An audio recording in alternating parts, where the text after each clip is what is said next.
Breaking news చూస్తున్నాం. విద్యుత్ కొనుగోళ్లలో అక్రమాలపై విచారణ కమిషన్ ఇచ్చిన నోటీసులకు మాజీ సీఎం కేసీఆర్ స్పందించారు. 12 పేజీలతో కూడిన లేఖను కమిషన్కు సమర్పించారు. అయితే ఆ లేఖలో కేసీఆర్ విచారణ కమిషన్ పైనే నేరుగా విమర్శలు గుప్పించడాన్ని కాంగ్రెస్ నేతలు తీవ్రంగా ఖండిస్తున్నారు. కేసీఆర్ లేఖలో పేర్కొన్న అంశాలపై కాంగ్రెస్ నేతలు వరుస కౌంటర్లు ఇస్తున్నారు.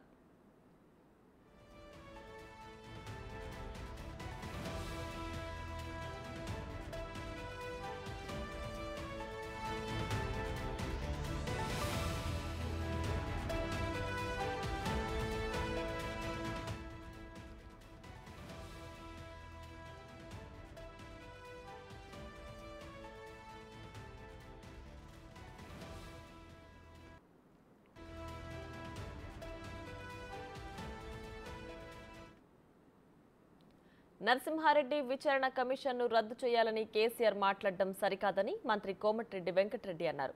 బీఆర్ఎస్ను బీజేపీలో విలీనం చేయడం ఖాయమన్నారు. ఫోన్ ట్యాపింగ్ కేసులో కేసీఆర్ కుటుంబం మొత్తం జైలుకు వెళుతుందన్నారు మంత్రి కోమటిరెడ్డి వెంకటరెడ్డి. ప్రధాన న్యాయమూర్తిగా పనిచేసిన వ్యక్తి, నిజాయితీ మారుపేరుగా మచ్చలేని వ్యక్తి, ఆయన జడ్జిమెంట్ దేశంలోనే చారిత్రాత్మకమైన జడ్జిమెంట్. నరసింహారెడ్డి విచారణ కమిషన్ రద్దు చేయాలంట. అంటే మీరు ఎన్ని తిన్నా కానీ వదిలిపెట్టమని అంటారు. ఫోన్ ట్యాపింగ్ చేసిన ప్రభాకర్ పోయి అమెరికాలో దాచుకుంటే మొన్న నేను ఆధారాలతో సహా చూపించిన హరీష్ రావు పోయి ఆడ కలిసి వచ్చి నువ్వు సత్యనారాయణ రాకరా ఆయన ఇండియాకు నువ్వు వస్తే మేమందరం జైలుకే పోవాలన్నాడు. ఆ ఫోన్ ట్యాపింగ్లు అందరూ ఉన్నాయి, నాయి కూడా ప్రతి ఒక్క ట్యాపింగ్ ఉన్నది. అలా సంతోష్, వినోద్ కుమారు, సంతోష్ రావు, ఇంకొక ఆయన నమస్తే తెలంగాణ ఎండిసి ఉంటే రాజ్యసభ ఎంపీ ఆయన కేసీఆర్ ఒప్పించి మా పార్టీని బీజేపీలో కల్పిస్తామని చర్చలు నడుస్తున్నాయా లేదా? నాకు ఆధారాలతో తెలుసు వారు ఎవరెవరితో మాట్లాడుతూ నేను సంగతి అని. ఎందుకంటే ఆ ఉన్న 36 మంది ఎమ్మెల్యేలు కాంగ్రెస్ పార్టీకి పోతారు. ఇక లాభం లేదు, మన పార్టీ బతకదు, అందరం జైల్లోకి పోతాం. ఫోన్ ట్యాపింగ్లో ప్రభాకర్ రావు ఎప్పుడు వచ్చినా కానీ దాని మీద అందరూ ప్రణీతిరావు, భుజంగరావు ఇప్పటికే అన్నీ చెప్పాను. మా ప్రభాకర్ రావు మా ముఖ్యమంత్రి చెప్పినట్టు చేసినామని. ఫోన్ ట్యాపింగ్ చేస్తే 7 ఏళ్ళు బెయిల్ రాదు. అందుకని ఆయన అక్కడ దాచిపెట్టిండు. ఇక్కడ విచారణ కమిషన్ వేసి జైల్లోకి పోతానని తెలుసు. 10-15 వేల కోట్ల తిన్నట్టు లెక్కలు. నేను ఎమ్మెల్యే ఉన్నా, ఎంపీగా ఉన్నా అన్ని లెక్కలు తీస్తాను నేను. అది బయట పెట్టాం మేము. అందుకని ఇవాళ విచారణ కమిషన్ రద్దు చేయమని అంటే అందరు నవ్వుతుండ్రు. ఎందుకు దోసుకొని తినాలి, ఎందుకు విచారణ భయపడాలి? నేను 30 ఏళ్ళు ఎమ్మెల్యేగా ఉన్నా, 25 సంవత్సరాలు ఎమ్మెల్యేగా, 2 సార్లు మినిస్టర్గా, ఎంపీగా ఉన్నా. నేను చెప్తున్నాను, నువ్వు సిట్టింగ్ జడ్జితో ఎంక్వైరీ నా మీద. విద్యుత్ కొనుగోళ్ల విచారణలో కేసీఆర్ పేరు బయటకు రాగానే ఎందుకు ఉలిక్కి పడుతున్నారని కాంగ్రెస్ నేత అద్దంకి దయాకర్ ప్రశ్నించారు. కేసీఆర్ పేరును ప్రభుత్వం బద్నాం చేస్తుందనడంలో అర్థం లేదని ఆయన అన్నారు. అన్ని శాఖల్లో మీరు చెప్పిందే వేదల్లా 10 ఏళ్ల పాలన సాగలేదా అని ప్రశ్నించారు. మంత్రులకు తెలియకుండానే చాలా చేశారని ఆరోపించారు అద్దంకి. గారు వారి పేరు ఎంక్వైరీలో వచ్చిందనో లేదంటే ఏ స్కామ్లో ఉన్నదో అని బాధపడడంలో అర్థం లేదు అని నా భావన. ఎందుకంటే అంతా మీరే చేశారు అనేది అన్ని డిపార్ట్మెంట్లో మినిస్ట్రీస్ ఉన్నారు, తర్వాత వివిధ డిపార్ట్మెంట్స్ ఉన్నాయి, అన్నిట్లలో కూడా మీ ప్రమేయం లేకుండా ఏది జరిగినట్టుగానైతే ఇన్ని ఎంక్వైరీస్లో చూస్తుంటే ఎక్కడ కూడా అంతా మీరే అయినారనేది చర్చ. కాబట్టి నా పేరు ఇక కేసీఆర్ లేఖపై TPCC chief working president MLC Mahesh Goud మండిపడ్డారు. కేసీఆర్ పాలనలో విద్యుత్ కొనుగోలు పెద్ద కుంభకోణంగా అభివర్ణించారు. అందుకే కేసీఆర్లో భయం మొదలైందని అన్నారు. కేసీఆర్ తప్పు చేయకపోతే అదే కమిషన్ ముందుకు వెళ్లి ధైర్యంగా తన సమాధానం చెప్పుకోవచ్చుగా అంటూ ప్రశ్నించారు మహేష్ కుమార్. కేసీఆర్ గారు జస్టిస్ నరసింహారెడ్డి గారికి 12 పేజీల లేఖ ఏదైతే రాసినారో, నేను మొదటిసారి కేసీఆర్ గారికి భయం పుచ్చుకుంది.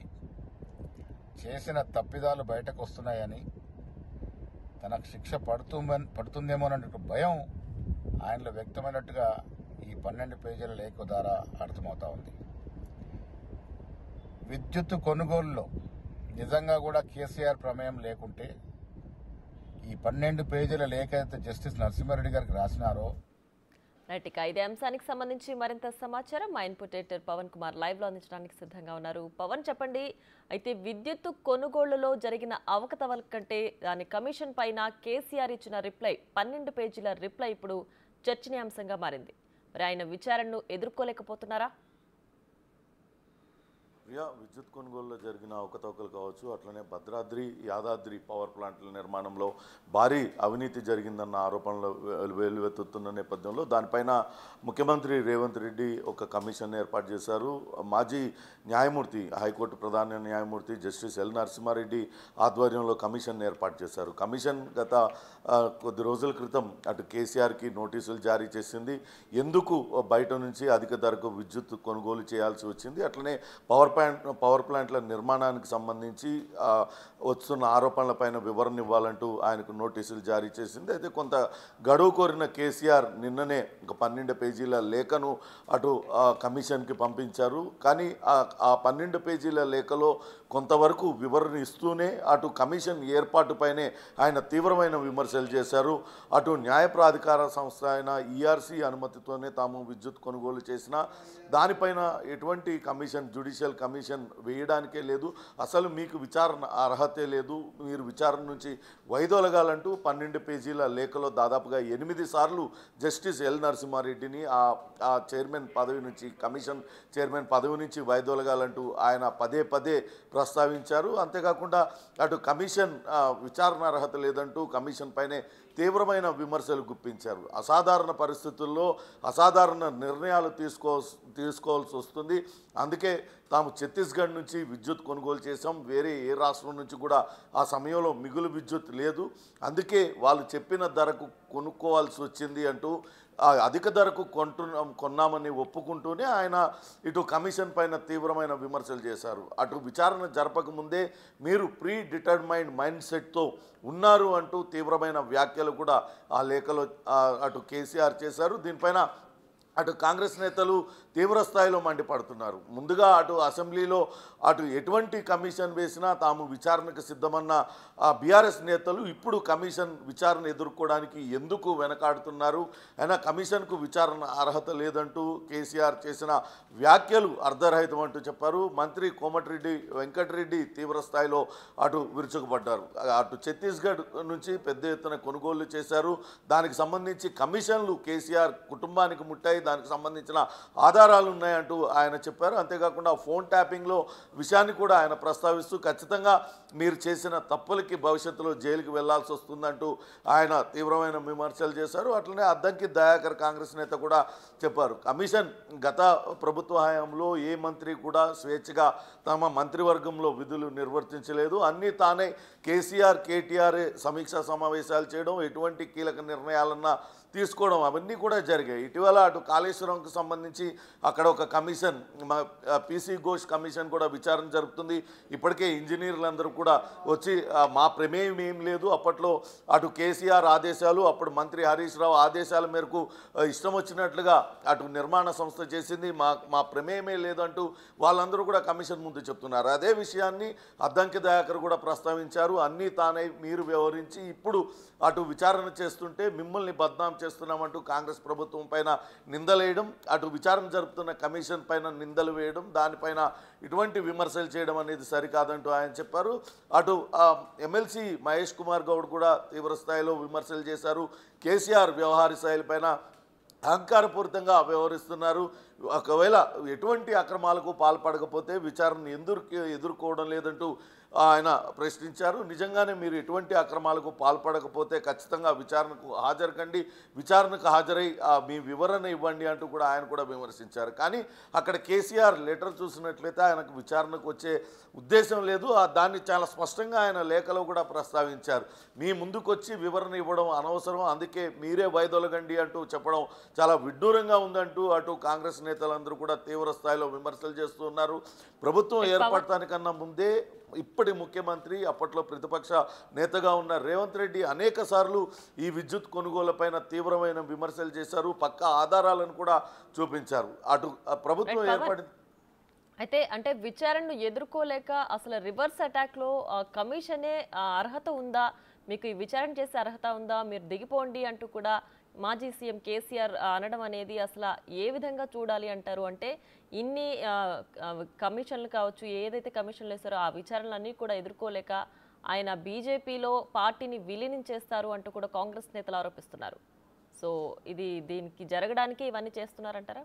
ఖచ్చితంగా ఇప్పుడు అటు గత ప్రభుత్వ అక్రమాలపైన ఇప్పటికే 2 కమిషన్లు ఏర్పాటైనాయి. కాళేశ్వరంలో వేల కోట్ల రూపాయల ధనం దుర్వినియోగమైంది. మేడిగడ్డ ప్రాజెక్టు కుంగుబాటు గుగ్గురైపోయింది. అది తిరిగి ఉపయోగించుకోలేని పరిస్థితికి వెళ్ళిపోయింది.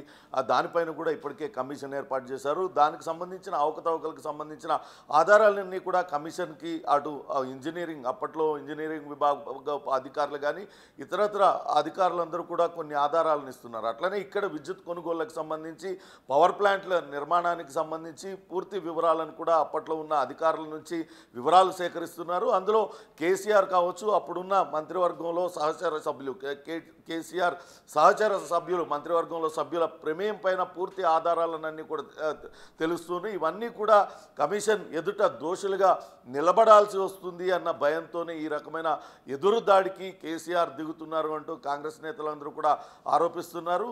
గడిచిన కొద్ది రోజులుగా హరీష్ రావు అటు బీజేపీలో చేరతారు, ఇక్కడి నుంచి ఎమ్మెల్యేలందరూ బీజేపీలో చేరతారు అనే ఒక ప్రచారం జరుగుతుంది. కేవలం పార్టీ ఎమ్మెల్యేలను కాపాడుకోవడానికే కేసీఆర్ ఈ రకమైన కొత్త డ్రామాకు తెరలేపారనే వాదన కూడా వినపడుతుంది. ఏదేమైనప్పటికీ కమిషన్ పైన ఇటువంటి విమర్శలు చేయడం కేసీఆర్కు తగదంటూ కాంగ్రెస్ నేతలైతే తీవ్ర స్థాయిలో విరుచుకుపడుతున్న పరిస్థితి అయితే ఉంది.